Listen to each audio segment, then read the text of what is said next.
శ్రీ ఎవడికి ఏ మతం నచ్చితే వాడు దాంట్లో ఉండడానికి ఎవ్వరికి అభ్యంతరం లేదు. కానీ మత గ్రంథాలుగా వాళ్ళు అనుకునే దాంట్లో నమ్మితే దీన్ని నమ్ము, లేకపోతే నువ్వు బతకద్దు, నిన్ను బతకనివ్వము అనే స్థితి కూడా ఆ గ్రంథాల్లో కనిపిస్తుంది. ఇప్పుడు దాన్ని నమ్మిన వాడు ఒక్కడే వాడు బతకడానికి అర్హుడు, లేకపోతే వాడు సైతానికి పాత్రం అవుతాడు. కనుక వాడిని మనక్కడిని తొలగించేయాలి.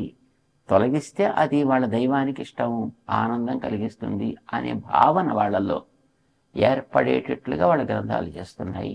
దానివల్ల వాళ్ళలో ఒక రకమైనటువంటి తీవ్రవాద, ఉగ్రవాద ప్రవృత్తులు ఏర్పడుతున్నాయి. ఉగ్రవాదపు ప్రభావం ప్రపంచానికి మొత్తం మానవతని నాశనం చేసేటువంటి స్థితిలో సాగుతుంది.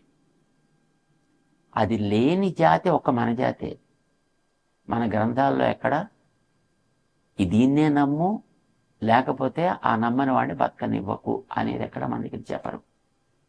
ఎవడెవడికి ఏది ఇష్టమైతే దాంట్లో ఉండనివ్వయా అన్నాడు కృష్ణుడే.